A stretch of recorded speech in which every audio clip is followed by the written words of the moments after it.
if you want to find out anything that has happened in the world, you just go to TikTok. Why do I need again to watch TV when I have TikTok? Now, TV will do what TikTok doesn't do. Okay. The TikTok guy or person will just film that video, raw as it is, and post it there for you. Okay. You might make sense out of it. You might not find it sensible. Now, what we do, what Walter does, yes, is to squeeze all the sense out of it to make it understandable, relatable, and more.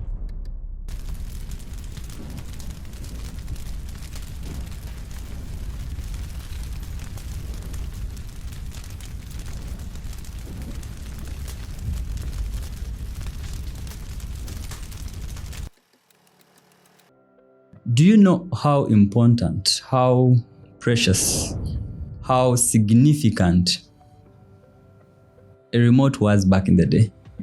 I know you must be wondering how this has come to be. But anyway, story time. So back in the day, the remote, for those who owned Chivuto TVs, I'll call them Chivuto TVs because that's where I grew up from. Unless I'm speaking to for those who are uptown kids, please, you can first wait for us a bit. So the Chivuto TVs and the remote. That remote, if you've ever been in a household, was everything. And whoever owned that remote or had it for a day, or probably did anything to have it for that day was a king. You would do basically everything to hold on it. And because of that favorite channel, because of that favorite show that you wanted to watch, that's how important that remote was. Guys, you do not want to speak about radios. Now, the old men, let me first take you back a bit. So there's this Saturday, my uncle comes in for a weekend. Now, just to take you back to the power of that remote. My uncle comes in for a weekend, and then my prayer is, he of course, it's conversation of old people, children. You come in just to say hi and go out. Time comes, it's two of us, my uncle and I. We are in the sitting room. TV power's on, of course, and he tunes into an action movie. I remember vividly that bit of action. And I am worried now because you know how those movies used to go like for an hour? And my prayer is I wish he's cold or I wish he sleeps. It was a bit in the evening. 40 minutes in, the man is still watching. And I'm giving up now. As I am thinking of what to do, because I didn't want, of course, to get on that homework and all that, I realize he is getting tired, and in my mind I'm thinking he's about to sleep. I get more hope to watch my Tom and Jerry. Now, I was a big fan and still I am a big fan of Tom and Jerry. It was a big thing for me. Now, the gentleman, the old man, somehow loses it and then he dozes off. Now, I said, of course, the remote was on his lap. I, of course, move a bit and grab it.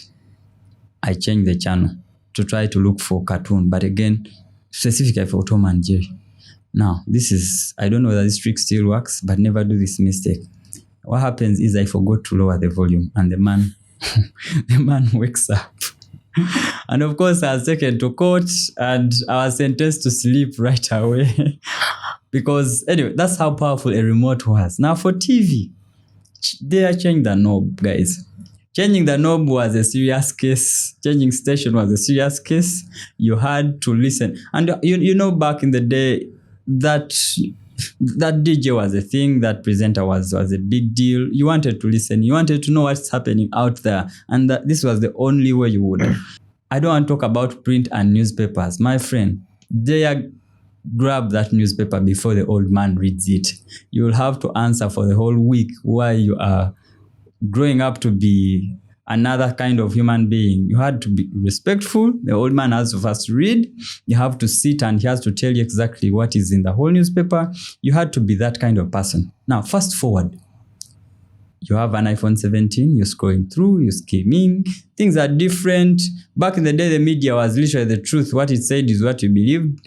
Currently, you have your people that you trust. Everyone is a reporter, everyone is a journalist, everyone is a blogger. Literally, you can be anything in this world of today, which wasn't the case then. Or probably it was, but to an extent. Now, the truth. So you see, in society, we knew anyway where to get the truth. In society, it was totally that side. But again, because of the empowerment of the internet, now everyone can be something. And that has happened. Everyone is. But as the truth has been amplified, also the lies have been amplified. We have very many fakes to say, if I may use the term. So that brings me to the question of, in this noise of truth and lies, how do we decant, how do we sieve, how do we know where to get certain information? The truth. And how important, how big is this whole bit of media? From the traditional side, to, in brackets, to the now. Because you see, I was reading online about, I think it's the Ipsos survey. The survey was conducted on around 10,000. And then it noted that there was a big drop on radio listenership. And then this, you don't need a study really to know, because of what is happening around. You can tell that. Now, I remember again, a weekend ago, we literally... we're talking to a friend who told us that they got it on TV, and we're trying to, it was really banter. But again, we're trying to put him in the corner of, do you watch TV? And he ended up saying, no. It was even in the newspapers. And then we're like, you still need to read newspapers? I was like, no, it was online newspapers and then we all knew he was lying, but he watched it on TV. But you see how big a case it is to find a young person reading a paper or watching a TV. You see how times have changed. We've gotten to that kind of point. But anyway, today, let's come back to the fireplace and try to reflect on how big the media is. Let's know what the media is. Is it people? Is it these papers? Is it the internet that we use? What is it? And in terms of course, we can't have these platforms without the bit of gathering, the bit of investigating, the bit of reporting. That's where now the journalists come into place. And today I'm glad that on Cast on the Fire, we have someone who has done this for a couple of years. A friend of mine will introduce himself. Sorry to keep you waiting, but again, welcome to the Fireplace Podcast. This is a place where we get to discuss some of these issues that affect us in society. I don't know whether the media is one of those, but you will let us know how important and how big it is for us in society. Please, welcome to the Fireplace Podcast, Mr. Mwesigye Walter. Thank you, Bob. Yes. Like you said, my name is Walter Mwesigye. Yes. I'm a journalist. Yes. Currently with Nation Media Group. Yes. For those who want it broken down, NTV, KFM, Dembe FM, Spark TV. I mean, a mouthful. The East African ETC. That is what is the NMG group. Yeah. Okay. And this is something that I've been doing for close to slightly over 2 decades. You are the right person on the Fireplace. Yeah. I don't want to speak about the age, but the experience I is said just slightly over a decade. over Yes. a decade. Okay. Yeah. Let's go with over a decade. Yes. Because if we'd say 2 decades, People will start calculating my age. They're like, this guy is in the... It's like Wolf, but sure. just slightly over a decade. To be specific, it's coming to 13 years. That's good. Of active journalism in TV. Now, I know we are going to talk about journalism. Don't forget to tell us who you are from, because now, for the people who are just returning and those who are just joining us, there's someone who has never heard a Walter Mwesigye anywhere. Yeah, that's true. Yes. And of course, I don't want to spill the beans yourself. Who is Walter Mwesigye from that point where, when you're just growing? I want to hear the whole of it. Yes. So, basically, this guy here is a bit of a shy guy, an introvert of sorts, Ugandan, Okay. born in Mbarara district. Okay. Yeah. So that's where it all begins. And at that point, I didn't really know that I'd become a journalist, because when you're young, you're running through many things. Went to school, primary, secondary. But what I came to learn later is that this whole journalism thing somehow runs into our family. There's an old man who has had a mic. And somehow things unfold like that. Like the Mayanjas, those ones, they will sing. So, as I grew up, I get to know that my grandpa was actually heading the communications department for civil aviation for a very long time. Until his retirement. A big revelation now. Yeah. His brother,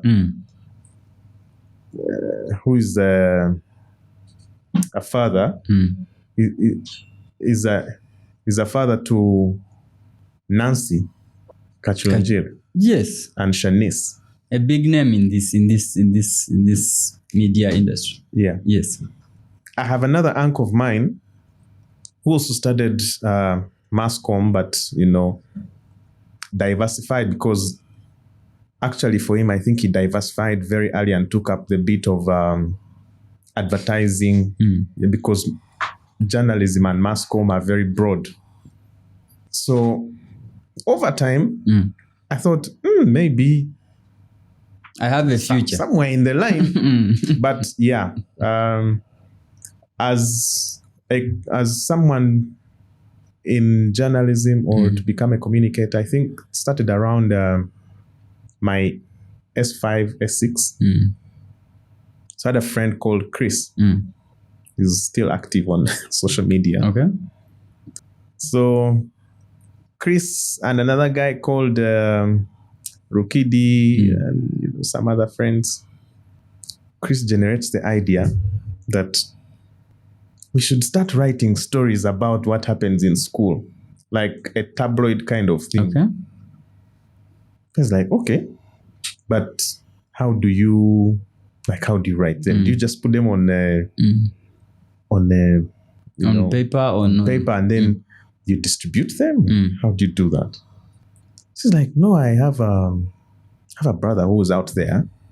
He can always bring, and of course, Chris, my apologies, I am letting the cat out of the bag for the first time in so many years. But yeah, that's why it all began. So we were running a tabloid in school, and to make it more marketable, we'd only do 2 copies. Okay. Like one for the girls and one for the boys' side. You guys had a strategy. And these were stories about what's happening in school, who's dating who kissed the other, what's going on, they have who is to be breaking that up. interesting. Yeah. And I can tell you, people were so, they would just wait to have that magazine. And the guy had called it the Cordilla virus. Even the name itself was very weird. How did you guys do? Yeah. This brings me to this. Sorry for the pause. A rest in peace. I just read online that the guy behind Weird Confessions passed away. Oh. So sad. You just reminded me somehow. You guys were guys also that had something sort of similar. Yeah. I think did the guys know who you literally were? Or you had also reporters, you had inside people in different pockets to give you this kind of information. How did you guys gather all that? So, we used to write. Okay. But of course, we didn't reveal who was writing what. Oh. But somehow everyone always pointed it back to me. That the way these things are written, maybe they speak like you. They speak like you. Your phrasings, So they thought it was me who was writing. Okay. But they were not very sure. But sometimes I would not even write. I mean, Chris would just pen everything and give to his brother, and then so we kept them on the tenterhooks. For what's coming on? So yeah, we do our thing. I mean, at the first point, people were very bitter. Who is writing about us? They wanted to report to teachers. We also included teachers. So you guys were running an expulsion move now. So we also included teachers. So teachers also wanted to read. So who is on this week? Yeah. So yeah, all in all, I mean, the Cordilla virus made its way through. Guys in school, you can copy this. I don't think you guys have copyright for this. Please, if you want to start your career. And that's how it started. It's amazing. I think that's how it started. So we get done with S6 and I'm looking at the options. I'm not that kind of business person. What? Like, commerce, what? I didn't want things to do with a lot of mathematics and what. So, as they are waiting, so my mother told me, she called me. She was in Barra and we were this side. She said, you know, I've seen some people teaching journalism in the newspaper here, they're advertising, but they're teaching a diploma. I said, okay. She said, you know what you're going to do? Just go there and check and see. So I went there. It was some place it's called MBI, Makerere Business Institute. So I went there to see. Then I also went to Umkat. I felt like Umkat was very far. It was in a village that time. We're not like residents of Kampala per se, because we'd study here and then go back to Mbarara. So the little Kampala we knew was because friends would maybe sometimes sneak us out and what.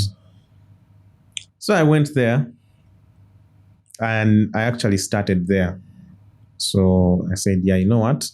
Let me just go and do this journalism thing. And see where it gets me. Yeah. So you start? Yeah. But when I reached there, I found that many of the people who were teaching us were actually from UBC.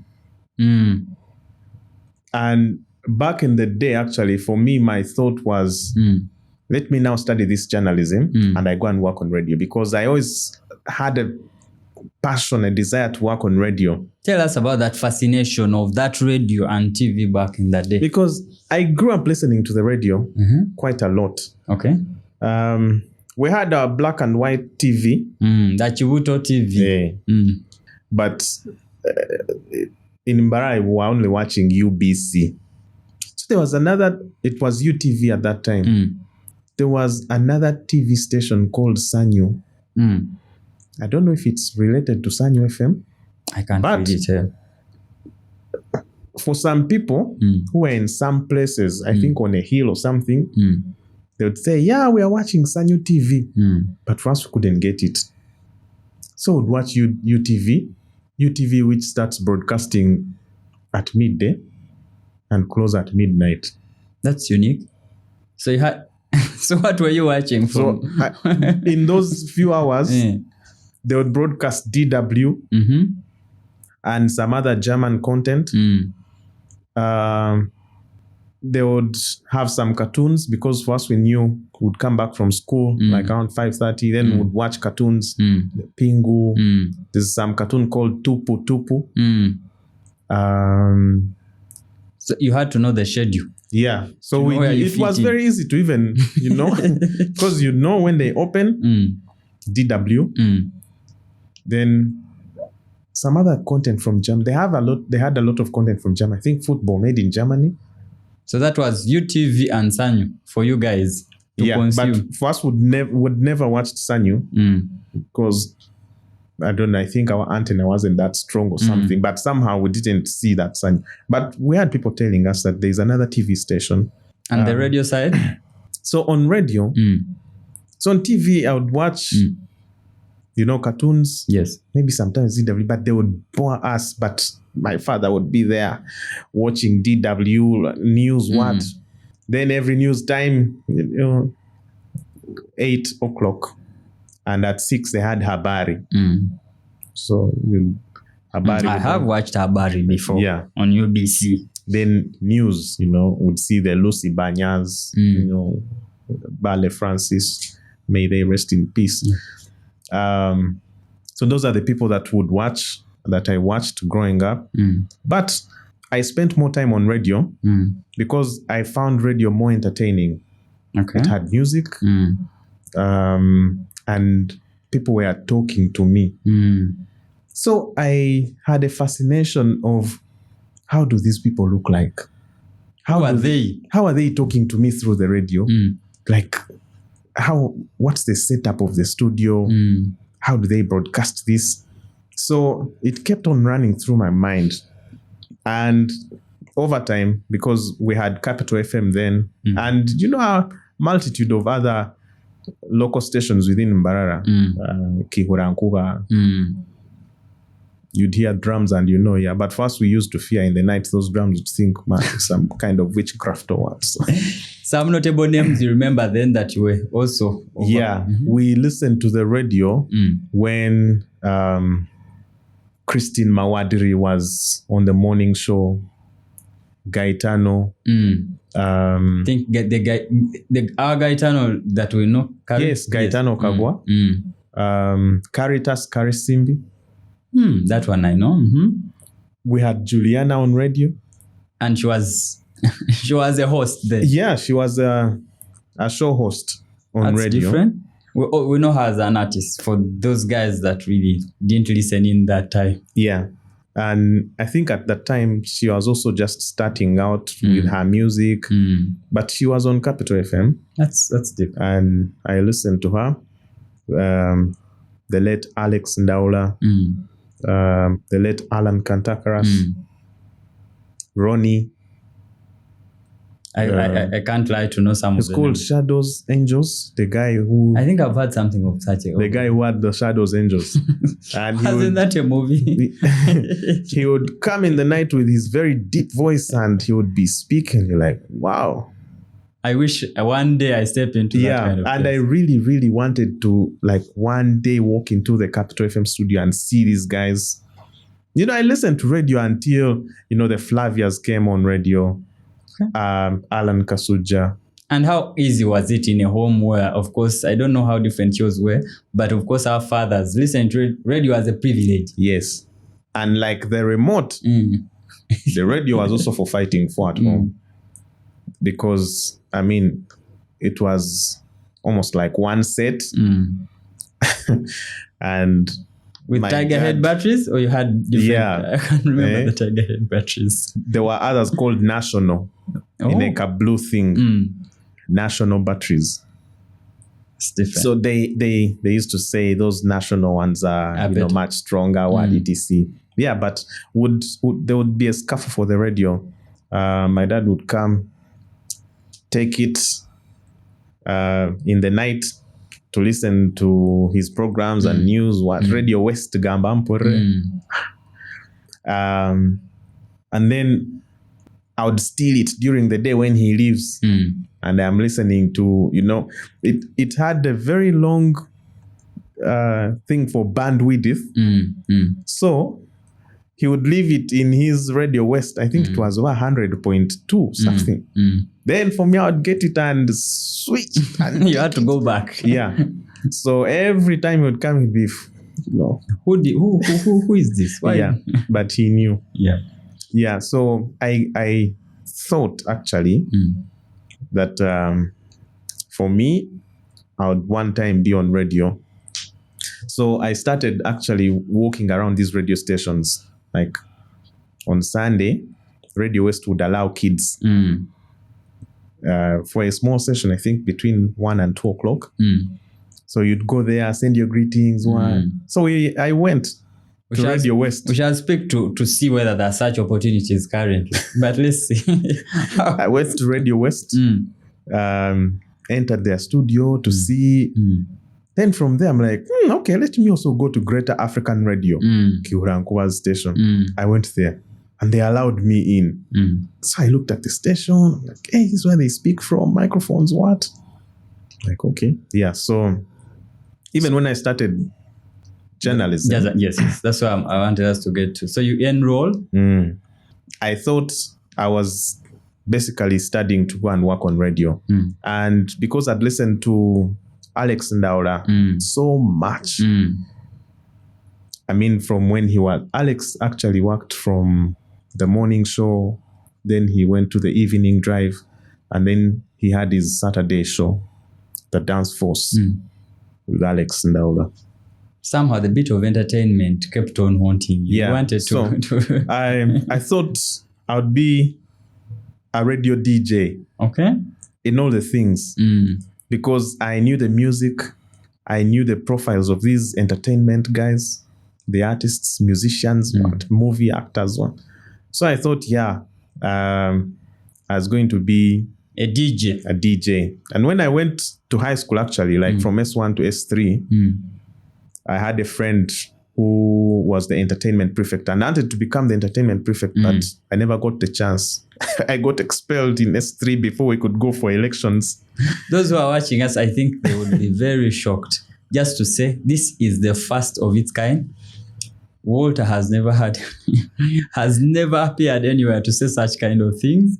But again, it's also different because for those who do not know, you will understand what he does now. It is totally different from what he wanted to be. Please. Yeah. So I got expelled. Yes. After a strike. The shy guy? Yeah. But I think my mom was not shocked. Because my mom has always called me Major General. And it was for a reason. Okay. Because sometimes I don't take a lot of, say, crap. Or at times I look like the serious guy out of the five of us. Like, you don't laugh, you don't want. But I think that was being shy.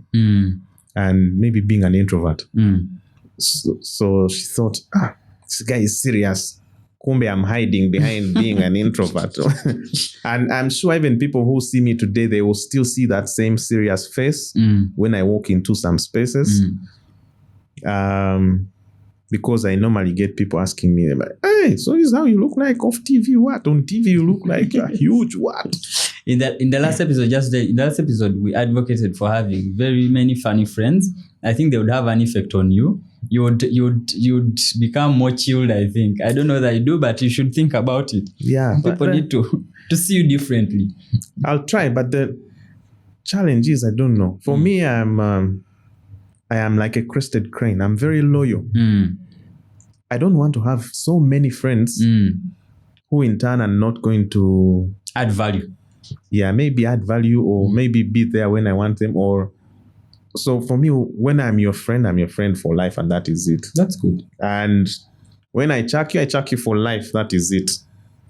So I don't have so many friends, but I have the friends. Anyone who is my friend is my friend. That is it. And I make sure that we try to remain friends. It doesn't matter for how long.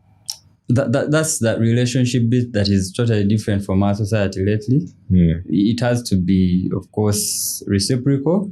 It has to be transactional for us now, for us who have grown up in this kind of setting. But again, I don't know now, to just paint a picture for us, you see the relationship you had with that radio back then, and you stayed loyal thinking probably it would pay off, and it didn't. Yeah. And maybe you ended up going with another partner that you're going to tell us. I would want to know, did it pay off? Yeah, so it didn't. But I still have hopes that maybe I'll retire in radio. As a DJ? Yeah. I don't know if as a DJ, because but at least radio. You know, there's a lady, but I'll tell you about that lady who redirected my path. My thought. Yeah, my path. So that guy I was telling you about in high school who became the entertainment prefect, you know, knew a lot of stuff on DJing, what? It's called Agaba Anthony. So he taught me. I used to go and watch him, you know, play music for us in the main hall on Saturdays, on Fridays. I used to go and watch him. It wasn't very easy, but yeah, I stuck on him. I made sure I made him my friend. So he showed me the softwares, Virtual the olden DJ. days. Yeah. People know virtual DJ now, but we had Atomix, we had PC DJ, Okay. and those were the ones on that Chibuto computer. So PC DJ was like the virtual DJ of today, because for it was a bit hands-on. Atomix was just automatic. Okay. You put your lineup here and there, and then it auto mixes. Yeah. Okay. But then came PC DJ, and it had shades, PC DJ red, PC DJ blue. So I learned like that. And also listening to the radio over time, kept on paying off. Okay. So I would participate in those raffle draws. Yeah. My mom had airtime on her phone almost every week for you, for MTN, from me, because of winning and predicting the number one song. The relationship never it paid off to a certain extent. On Capital FM. Okay. They have a countdown they used to do. I don't know if it's still there. It's still there now. It's called 8 to 8. But back then they would do, I think, like 12 songs. And you'd predict and win airtime of 10K. Predict the number one song. Yeah. But I had listened to Capital FM so much, so much in that I knew the lineup of their songs, how they play, how they repeat to each other, even their programming. You guys should have done better. The man was overwinning back in the day. So yeah, won their airtime, and then one time they were giving out like an MP3 player. So I was listening to Alex. That time he had now shifted to the evening drive, and he had like an MP3 player, like a small device like this, and it was up for grabs. And guess the question he asked. I was one of the lucky callers, because you'd call and wait, the number would be busy. So you'd start calling like 10 minutes before Alex comes back. So that you're one of those guys they find calling. And then by chance I got through, and he talked to me. So the question was, it was about entertainment. Okay.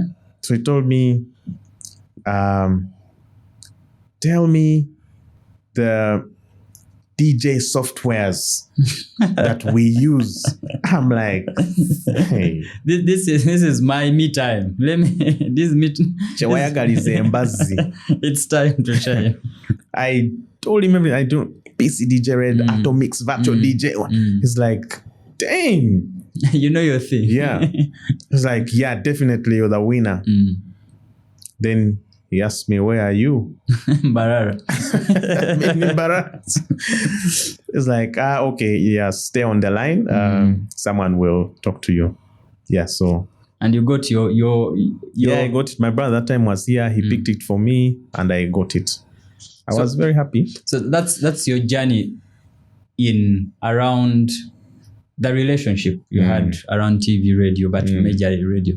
So I want us to get to just our viewers who are returning and just logging in. And this is the Fireplace Podcast, and I'm here with Mr. Mwesigye Walter. Walter, I don't want to over-introduce him because I don't know the right titles to use. So, but he will tell us in just a bit who he is in terms of the career. He has showed us his journey when he was coming up. But the viewers want to know exactly, did you end up being a radio person? Who are you? The bias, we just want to know in just a brief before we log in officially, because you can see this beautiful paper here, box here. There's a lot, there are goodies inside here that we want to use to log in officially. So that is your journey as you're growing up. Yeah. Now, that fascination over radio, you wanted to go into entertainment. I can tell the relationship paid off a bit. Eventually, whom did you become for the half or the 2 decades? Yeah. So when I was studying journalism, I had it in my mind that I was studying a diploma. And I knew that there are guys out there at Makerere who are studying these things at degree level. There are guys who have them in masters, Of course. PhDs. So I used to tell my colleagues, like, well, first of all, I believed in myself because after S6, S6 was a bit tricky. Yeah, and I got suspended before the exams there. It was a bit rocky, but I redirected myself. I kept on looking at myself in the mirror, and actually nobody knows about this. This is the first time I'm saying, no, my sweetheart knows. I told her. But I kept on looking at myself in the mirror, and I told myself, I think you're better than this. You're actually better than this. Because I had a bit of a negative feeling about myself, like, who am I going to become? Who am I going to become? That uncertainty. Yeah. The rest of the people are studying degrees. What? For me, I just decided to go and do a diploma. Like, who am I going to become? But yeah, I kept on telling myself, you're better. And actually, it helped me energize myself. And right now, you can't tell me nothing. True. So it's been when I started, I told myself, you know what? You go and study this diploma and do your best out of it. Okay. But in the meantime, try to learn any other skill that you can learn. I was good at computer. Okay. So I tried to learn also using other softwares in computer, Photoshop, editing. I said, I will try to learn as much as I can. But also, what people need to know is I'm a baker by birth. Okay. Confectionaries, cakes, etc. Bread. I do bake until to date. And that's something that I learned from home. My mom used to do. So I learned how to. That's another different bit that we didn't know about you. Yeah. So at the back of my mind, I knew if these things don't work, at least I'll go and bake some cakes. Because I'd seen, it's profitable. I'd seen. So I'm like, I'll go and bake some cakes, so maybe some bread. But I used to tell my colleagues, let's just learn whatever skills that we can learn. Just be good at what you do. Even if it is slashing a compound, you be the best slasher. In that guy will call you again like, no, I want this one to come and slash my compound. Because he does it well. That's what I used to tell my colleagues in class. And also I used to, tell them I'm BBC material. Okay. So you won't joke around with me. You had seen the Allens, I think, and then So I gave myself a lot of confidence actually, and it works. That's good. When you feel confident in whatever you're doing, in yourself especially. We start studying. The guys I see now, the guys from UBC are the ones teaching us. We had a guy from radio called Higenyi. Actually, he died as well. He was hit by thugs. Oh, sorry. Unfortunately. So many years ago, imagine, still struggling with Chifesi gangs. But even that time they were there, they hit him. And he was a very good guy. Yet, these guys had studied from Kenya, most of them at UBC. They had studied from Kenya. You guys got the best there was at the time in school. So that guy, Higenyi, was teaching us radio and communication. And then Bale Francis. Interestingly, he wasn't teaching us things to do with TV presentation or what. His bit was called Speech and Language Trends. He was a lecturer at the institute. Yes. And for him, his focus was on the way people present on TV. We all know. His thoughts were not minding about you appearing in front of the camera. But when you appear in front of the camera, how do you speak to the people? So he taught me quite a lot, actually. Of course, other colleagues of mine in class, who were many. Okay. I don't know how many, still use, but I can say what he taught me really helped me a lot. In terms of articulation, emphasis, how to speak generally, and how to read You know, he used to tell me, you're going to be a very good broadcaster, but when you get there, which I know you will, make sure you speak properly, you know? This language, it doesn't matter whatever language you're going to speak. If it is Runyankore or Luganda, or even if it is Alur, make sure you speak it the way it is supposed to be spoken. Yes. Pronounce the words properly, correctly, and be very audible. If you do that, people will be happy with you because they can hear you, they can relate with you. Okay. And he told me, you know, I'm not going to be here forever, but wherever I will be, may he rest in eternal peace. Yeah. Yes. If you do speak these things properly, like I'm telling you, I'll be turning in my grave and I'll be smiling.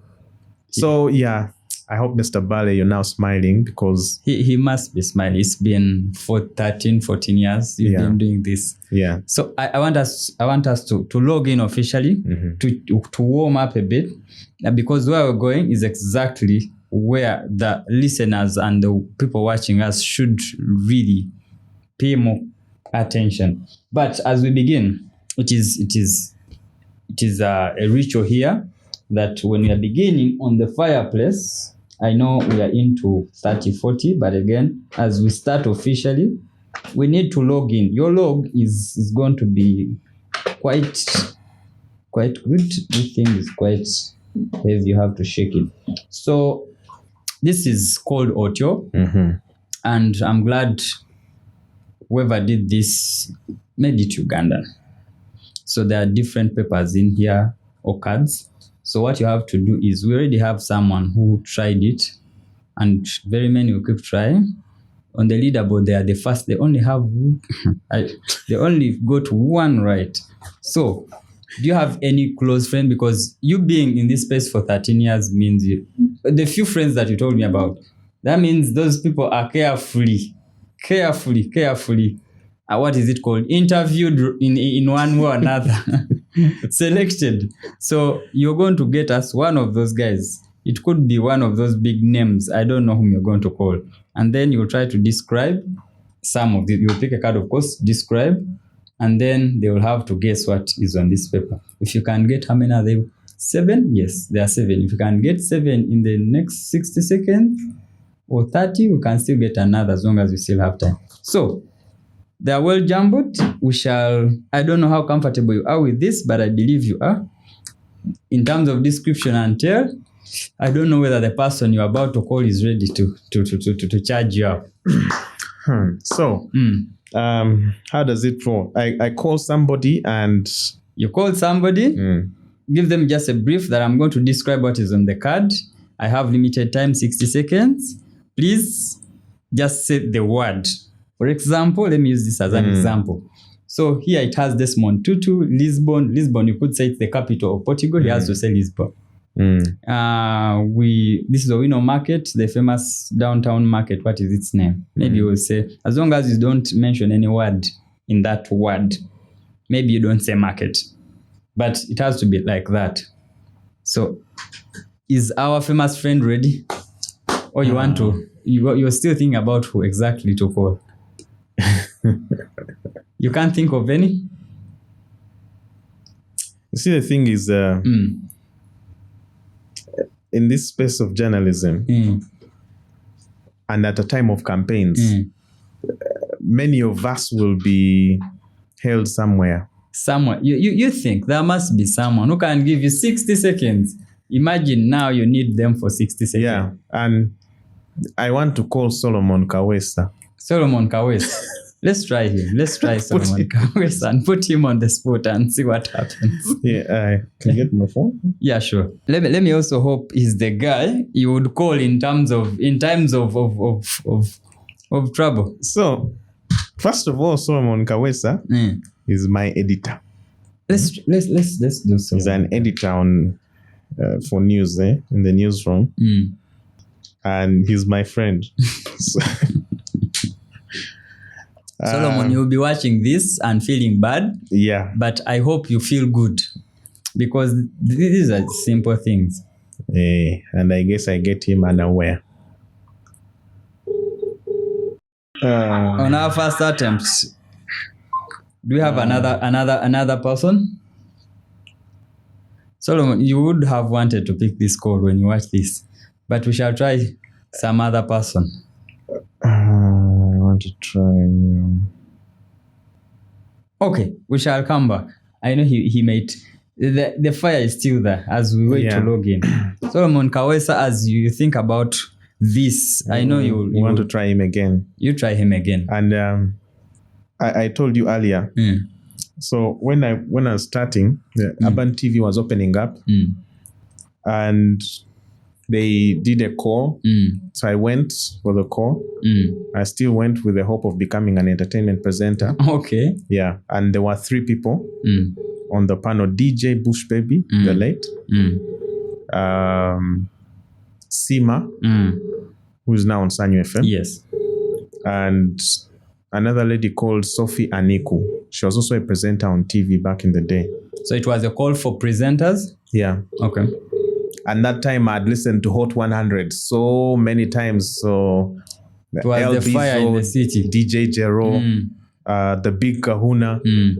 All those guys were just ringing through my head like, yeah, I can be these guys. So I went. When I reached in, I was like number 1,700 something. I entered like this. That time they had just released some shoes called Supras. The remarkable Supra was a thing. Yeah. So had them in green and black. So I went in well designed and stood before the panel. They asked me to do my thing. I, introduced myself for an entertainment show. The others looked at me. They were happy with my information, with the knowledge I had. Yes. Sim and Bush were happy on the knowledge I had in entertainment. I said, yeah, would give you a go ahead. But one lady called Sophie Aniku refused. She said no. Said, to me, honestly, you don't look like an entertainment presenter. Maybe you could script, you could write, but I don't see you as an entertainment presenter for TV. I felt bad, but then she told me, if you came in like a news anchor, I would have given you the go-ahead, the chance. So just go ahead, go back and think about it. You went back? Yeah. I felt bad, but I just said, okay, I tried my best. So I went back to school. So when school, we had a lady who was teaching us news writing and gathering. She called me one time. She was a producer on UBC. She said, I want you to do for me something. So you come to UBC on Wednesday. It was a Monday. I said, okay. Kept on thinking, what is this? You get that? Yeah. So I went on Wednesday. She told me, you're going to become the presenter for a road safety show on TV. I'm like, what? First attempt. You're thrown under the bus. Yeah. And she's like, we are going to record today. I'm like, today? Like, how am I going to do that? What am I going to say even? It's like, don't worry, we're going to prompt you, write for you on a paper, you go and read. The very first show was recorded at National Theatre there. The very first day like this, raw as I was. Hello, welcome to UBC TV. My name's... So you're on this first show. For the very first show. I went, I recorded, it was raw. But yeah, it was edited. And the program, guess what? It was prime time, 8:30 p.m., 8:30 to 9. You go to watch yourself live on screen for the first time. And guess what? I didn't tell anyone at home. So I just went and tuned in and sat. So I have Solomon Kawesa here.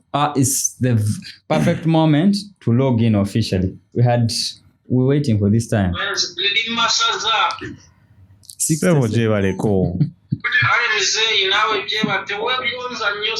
Nina wano abankutte balina bye bambuuza.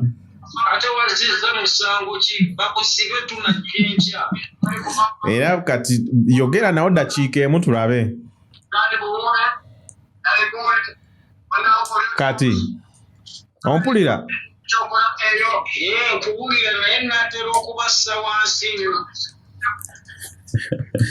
So I've been asked here to read for you some words. And when I read them for you, you tell me what you get out of them. You describe, he tells you the word. I describe, and you tell me what that person or what that word would mean.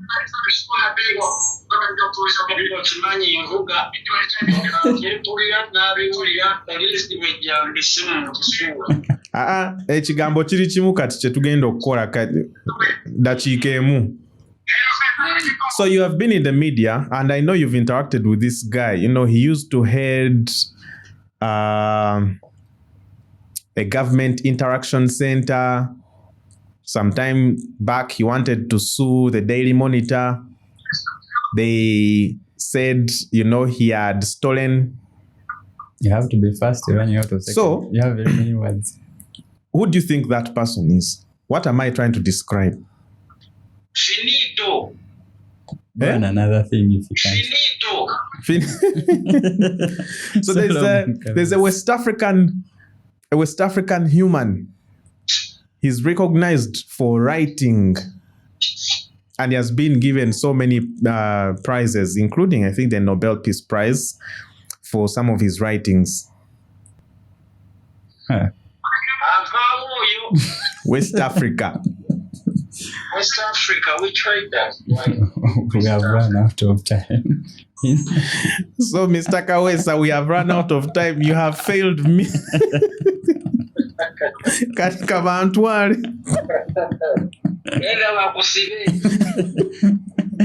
So, Akadad Kwaya also Inka Teborana. Yes. You'd have told him something that has 12. I don't know. Yeah, maybe you would have but it's even the easiest thing on phone or porn. Anyway, so we are officially on the Fireplace Podcast, and we're with Mr. Mwesigye Walter. And you were telling us about the first debut on UBC. Your first job. You don't make it on Urban.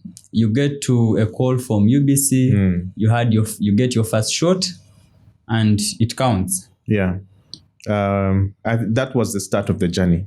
So that was 2012. Okay, 2012. 2012. So from UBC, where do we go next? Yeah, so from UBC 2012, that's when also, now it's called the Media Challenge Initiative, but back in the day, it was called the Ballet Francis News Anchoring Competition. Sure. Yeah. That's new. I didn't know. So the first time I didn't compete, it was in Zambia, Sharing Hall. But I went and attended because our school that time didn't think that we could compete. But I went with a few friends. Okay. And we watched what was happening. So the next one was in 2013. That one we competed. We convinced the school to allow us to use the name. And trust me, ever since that competition, because then it was now to the Media Challenge, there is no institution or no university or no school has ever won like we did, Makerere Business Institute. Okay. We won almost everything. Like that every was category? Every category. Almost everything that was there. There were like 20, 25 accolades. We won like 19 or 18. That's good.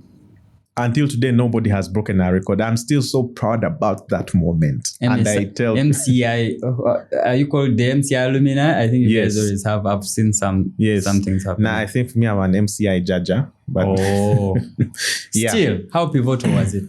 So, NTV had pledged to take the best news anchor and the best news reporter for English. Okay.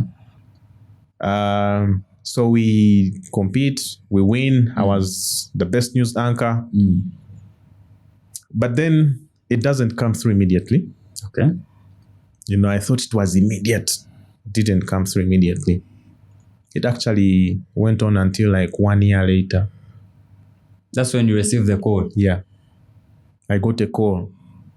And they told me, you were the winner. I think it was from the HR. You are the winner for the MCI challenge. Would like you to come and talk to the HR. I said, okay.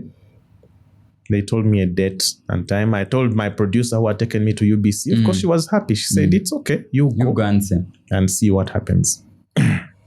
So I go. The very first day, it was even funny. I get up. I think it was a Monday. So it was a Friday. I prepare myself, prepare my things. Early morning, I almost even didn't sleep because NTV was where I wanted to be. Like towards the media challenge competition, I watched a lot of NTV news, and I used to watch Mwesigye. He's a gem. And I used to watch the way they were anchoring their news. Yeah, sure. The way they speak, the way they stand, the way they dress, the way they turn, the way they look at each other, the way they take the break. And after that, after the news ends, I would go and present for my people at home. I'm like, yeah, so this is Mwesigye, aka Walter Mwesigye, and here is the news. Your name became a pseudonym for the moment. Yeah, but it helped me a lot to build some confidence. So the day comes, I prepare myself. I get a bike. That time living in Nansana. So I get a bike. Reaching the Northern Bypass, it was raining. Dang. I told the border guy, I told him, Toja kusiba wanoseo. Genda. We appear wet or soaked. Yeah. At least we have to make it. I had my car 15K. I'm like, this is enough for transport. I will walk back. I wasn't even working. So, I was at UBC working, but sometimes the money would come, sometimes it wouldn't. So it was there. Any challenges of someone just begin? It's understandable. Yeah. Well, I didn't really face any big challenges because that lady who took me to UBC actually held my hand a lot. She helped me wade through so many waves and tides. Does she have a name? Maybe you could give her a shout out for this. Yes. She's called Grace Chomugisha. And she normally, texts me up, asking me how I am, what tells me she's happy for where I am. A mentor of sorts. Yeah. That's amazing. And I appreciate. Amazing. So she helped me, introduced me to editors, both for audio and video. Now these are the experienced guys. The other time I was just using my own skills from school. But these are now experienced guys at UBC. To polish you up. Yeah. She took me to the audio booth. And now I started voicing. So I know how it works, how it feels to be in the booth. Yeah. So yeah, then I had to... So NTV work starts officially. I came. It was raining. Used my money to buy an umbrella. When we reached towards NTV, it wasn't even raining. It was very sunny.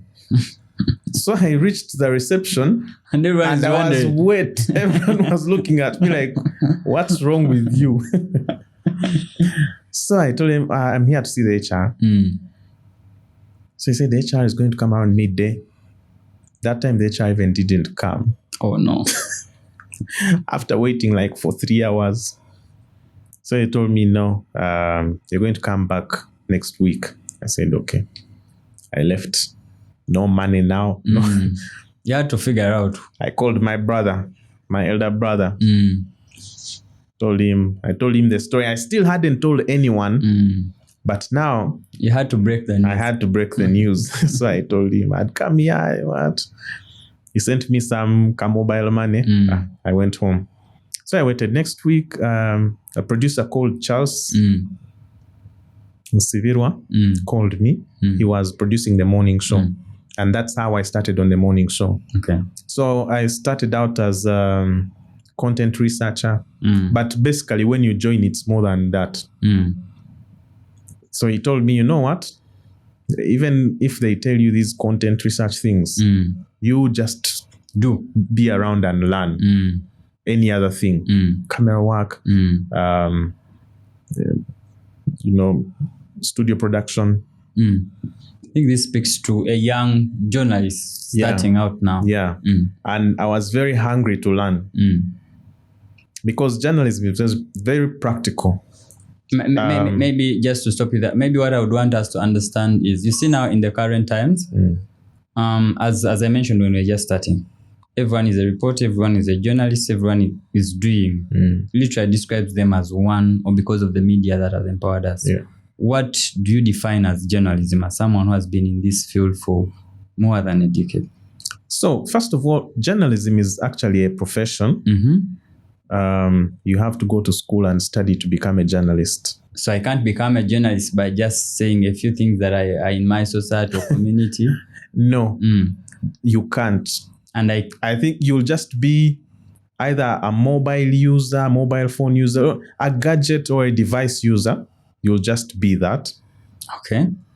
But unless you train yourself in that particular set of skills. You've just made it clear. I have to first go to school and learn and be credited for I don't know. Yeah, to become a professional journalist in the profession. It's there. Okay. However, with the world changing today, people have found themselves in journalism, but not as journalists. Okay. Yeah. They can do some of the basics of journalism, but not the core. So would you say we have more of those kind than the journalists, or we have more journalists? Because I'm getting to that because of the internet, which in my mind, or in the Google way, when I was trying to understand this, so the Google way literally says you have to gather, investigate, report. And the internet is one of those platforms you can use. Now, I'm not quite sure whether there is a lot of people gathering and just reporting, or it's literally also fine in your field that you can be a journalist who is just gathering, who is just reporting. At the end of the day, I would think maybe someone else who is just gathering is also a journalist in one or another. No, we have, so many people now have leaned themselves towards the profession, but they're not professional. That will still remain. They're not professional. Yes. It's just like the way I would wake up every morning to see my mom baking cakes. Yes. And I learn how to bake. I can also, design for you a very nice birthday cake. But there is someone who has gone to school and studied culinary school to study everything about food. This person is much better than me in terms of skill. He knows the ham and the way around the whole. They would know how to mix a certain portion and get a certain recipe out of it that I wouldn't know. That's right. That's where the difference is. Okay. But we have so many people who are leaning towards journalism. They're not journalists, but they're just people who are acting like journalists. I get you. I now get you. And that's why now I'm going to come to your bias now. So for all those who have been watching us from time when we started, they've seen your passion for radio. They've seen your journey to getting to TV. They are seeing that the journey is shifting. And now, still, I believe the journey shifted, not just from journalism, but to specifically the health side. Yeah. When does this become? How does this behave? I don't know. The whole niche, is it a thing? Is it purposely important to know that Walter is a health journalist? Yeah. Bob is a food journalist. Yeah. And literally, you get employed specifically for that, and you cannot be employed for something else. Is it something that you position yourself? Did you do that? Is it something in the field? Yeah, so it's very important to actually have a beat that you would give your effort to. we can have general knowledge Okay. on many things. Just like a doctor. let's say. Yeah. But you see, even when doctors are studying, they come out as general practitioners first. Yes. Then they go for a master's and specialize either in orthopedics for bones or pediatrics for children, geriatrics for elderly. So is that the same thing with That's the same thing when you specialize as a journalist for a particular beat. And the beats are divided, they are well known. Politics, governance, health, environment, science and technology. Do I have to do a master's specifically? No, not really. You don't have to. That's where the difference is for us. Unlike medical doctors, for us, you just have to say, you know what, I'm going to concentrate on this beat and give it a little more time. These are the stories I'm going to. Yes, than the rest of it, because it's very broad and too noisy outside there. But you have to sift through the noise and pick out what you actually want. That's now exactly again where I want us to draw the line. You see, in society, as I said at the beginning, the line of truth and lies lately is very, very thin. But again, you made it clear that probably we should focus our eyes on the professionals now, who are also very few. Yeah. But again, I'm bringing to the fact that listenership is literally dying. The young people who are the target audience mainly literally prefer the phones. You guys on TV, you on radio. So I don't understand, where do we, what's your perspective on that? Where do we go for truth? Where do we go for information? Yeah. Yes. You know, they normally call it mainstream media. Yes. I think mainstream media will not die. You think? Yes. Yes. It will not die. Despite the pressures that are around us, it won't die. And people still go back to it for the most authentic information. Okay. If I've not heard it on radio, if I've not seen it on TV, they will doubt it. What makes you think the mainstream or the TV, radio, newspapers are here to stay? Because we still command a very big portion of, how would I term it? You know, accuracy, and basically I would say the values of journalism. We still uphold the biggest percentage of the values of journalism. Okay.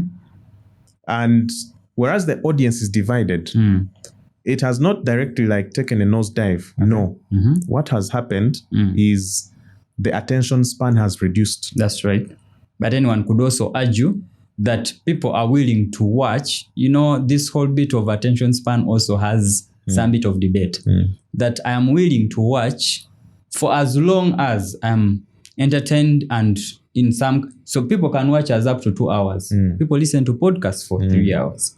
Some don't. And maybe because, so maybe this bit of attention span is, maybe what you guys are telling us in your accuracy is a bit not for us. I don't know whether you've stuck in the old or something is a bit changing in terms of landscape and how you guys are telling your stories. Yeah. And why I was saying we still command or we still uphold the values of journalism that will keep us out there, is to say that when you look at what people now call competition from other sources, you find that there are still bits missing. Okay. And I'll tell you, TikTok is a big thing right now. Okay. And it's brought, it's taken a huge chunk of concentration of the mainstream. Yes. So what do we do? What we need to do is to join what these people are calling competition. It's not competition. They're just other avenues. Like we used to have, when we used to to have TV. Yes. Alone mainly. Yes. You'd watch everything on TV, Yes. whether it's music or whatever you find entertaining. You had no option. Yeah, you'd go to TV. But when the internet came, then we had things like YouTube. Yes. So you find that, hey, okay, I can find, this is another channel where I can go and find music. Stream. Yeah. But these channels do not communicate. Communication is a two-way thing. And that is what is happening with what people are calling competition. When you go to TikTok, and I normally go to TikTok myself, I spend, some time looking at TikTok. If you want to find out anything that has happened in the world, you just go to TikTok. Why do I need again to watch TV when I have TikTok? Now, TV will do what TikTok doesn't do. Okay. The TikTok guy or person will just film that video, raw as it is, and post it there for you. Okay. You might make sense out of it. You might not find it sensible. Now, what we do, what Walter does, yes, is to squeeze all the sense out of it to make it understandable, relatable, and more understandable, because we still have the power to speak to the professionals or maybe the other alternative sources around that video. For example, okay, let's say maybe an accident has happened. Yes, someone will just film it and put it on video. That's right. On TikTok. You will go and see it on TikTok. But this person has no basics of journalism. That's right. They have just filmed. Now, if it was like a bus, for example, traveling from your home area, you'd be interested in knowing, and if you knew that there's someone who's traveling from your home area, you'd still be inquisitive. Context. Could my person have been in this bus? How many people have died? How many have survived? Where are the survivors? Now, that is what the media will bring to you. So apart from competition, we shall give you context, and we are still here to give you context. Okay. So as we try to put this right for our viewers, so you're saying the competition is not a problem, which based on what you're saying, also I think you might be certainly saying it is killing the whole bit of journalism. Because if we have very many people who don't care about your values that you uphold so much, and we shall keep on releasing these videos or speaking the way we want because this is our platform, it is free. As a person who is a professional in the industry, I don't know how you think about it. In just a minute, just paint for me a picture whether you think this whole bit that is competition labeled is killing what you uphold or you've upheld for some good time. Yeah, no, I don't think it's killing it. I don't think. And that's why I say it's not even competition. It's just an alternative source. Okay. Which we need to join. Oh. Because once you join it, then you put your presence there. So your audience will still find you there and they will shift. That's amazing. That's what we need to do. Now, yes, please. The worry shouldn't be there because these people now are getting believable. Yes. In that the fight, of course, for media to survive, you need, sponsors, etc. You find that they are now tapping into the same sponsors, advertisers, etc. But what do you do? For me, I think the only thing we need to do is to join them. Okay. That's a lesson I think that should be. Just join them. Don't label them as competition or no. I think you still command a very large audience, and it is your audience. Trust me, Bob. Even if you know that there are TikTok accounts that have 1 million plus followers, viewers, or 19 million views. If there is something that you would like to communicate to a bigger population, you will still call me up and say, can we put an announcement on the radio? I get you. Yeah. So we still command the audience. We just need to find it where it has gone. Yeah. Okay, so just as we try to make sense of this, you've made it clear that the media is here, the mainstream media is here to stay, which I think yes, but again, we are yet maybe to see the years to come. Just paint a picture of our media. The media landscape is clear. How important? How does it shape how we behave, how we act, and what do we need to do if we want to see a society that is shaped differently? I'm trying to also speak to your side ethically, where you are. I believe you've had stories where you've had to maybe keep back as a producer, keep back and say, yes, this is right, but again, I don't think people are ready to hear this. So how do you navigate all that? But again, how do we shift the behavior and attitudes of our people to the right direction using the media? Yeah. So I think the media in this country is still doing a good job. Okay. For the few that are upholding the values of journalism, because we have quite many who have gone astray. The only challenge is that the gatekeepers of the media, not the media owners, but the gatekeepers of the media, and this I mean government, the government entities that are supposed to keep the media in check, they have just veered off track. The standards are not really being upheld as they should be. They will only come in when they feel it's rubbing on a political decision that does not favor whoever they feel appeasement from. But also, they let through some of the so many irregularities by some media players. And it becomes an unfair ground for somebody who's trying to uphold the values, and then you meet on the other side someone who is doing the alternative.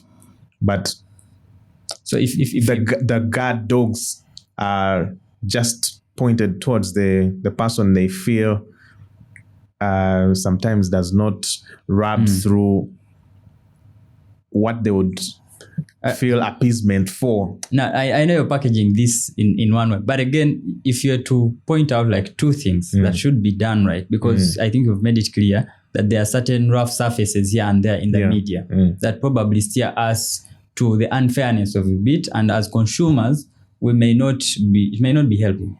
So if there are three things that you would say about this, or what should be done? The government entities that are supposed to keep the media in check, they should up their game. And outrightly, of course, that is UCC. But we have, I think, the Media Council. Yes. You know, they should uphold the standards for everyone in the field, not just a few people or a few players, or let people off the hook. For example, some media houses are totally not allowed to broadcast, let's say, for example, adverts that show alternative medicine, natural therapeutics. But we know that there are media houses that broadcast these things, even when they are not proven scientifically to be helpful. But these media houses are broadcasting them. That's just an example of what the unleveled field is and how it impacts on the society. Because for us, we're supposed to help society lead better lives. But if it's only one or two people doing their job, and then you let others do the Kill Bill thing, then it's not helping. Yeah, the noise is too much from the other guys who are not being checked as compared. But nonetheless, we keep on pushing. But for me, I personally think the government entities that are supposed to keep the media in check are not doing their job. They are should wake sleeping up on their job. Yeah. So if there is, let me get you to that story that you never aired. You are in the health bit. I don't know whether you're also regulated by Ministry of Health in one way as a journalist. I don't know. But I know you've worked in that area for so long. Pandemics and all that, reported on them and all that. Is there any story you've ever held back or they've refused you to hear? I don't know. If there's one big story that you've always wished to publish, but you've never. No, honestly, from all the time I've reported about health in my beat, I have not had any story being withheld for whatever reason. That's nice. That's amazing. I think the only story that didn't come through was a story that we followed quite closely of organ trafficking. Yes. And we had some good leads. Someone was leading us to the people, but somehow the story died there. I don't know what happened. Either they compromised the person who was leading us. But yeah, it's a very risky thing because we had to stay out in the night for long. And you guys have protection if any of such things happen? if you go in the wrong waters? Sometimes, but it's never guaranteed. Because, some of these cartels are very powerful. Oh. So you might think you're off the hook today. 3 months later, the guy might come for you. And are these places where you work able to protect you just in case? Or you're on your own because you tried to get a story? No, I would speak and say NMG would, try in all their capacity to give all their journalists the protection that they deserve. That's amazing. Yeah, and that's what the other people should do. All right. I know we shall have definitely Walter come back at the fireplace. I know I touched a few things here and there. Yeah, so I personally think that journalism is a good place to be for all those who want to train as professionals. And like you said, I've, been up and around training or passing on my skill, what I know to some of these young people, especially through the media challenge where I came from. And any of those new colleagues who will find me in office, that I always do.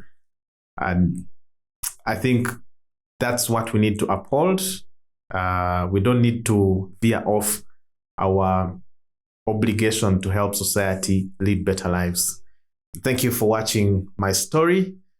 We'll see you again when you see me. Yes, it's been an amazing time with Walter. And of course, we can conclude with the fact that the media is as important as in this kind of time. It is very important to uphold the values. He mentioned about the need for journalists, especially those that are not in the mainstream media, to do as much as possible to try to educate themselves and become professionals at this. I know it's a long stretch, but anyway, we shall get there. For those that have been watching us all through, thank you so much. Get those data bundles, stream, and let us see where we can get with this fireplace. I know there's a lot more to come, and you can't really fail to get back to us. You don't know what is going to happen in the next week. Thank you so much. Over to you. Peace. Let's do this again.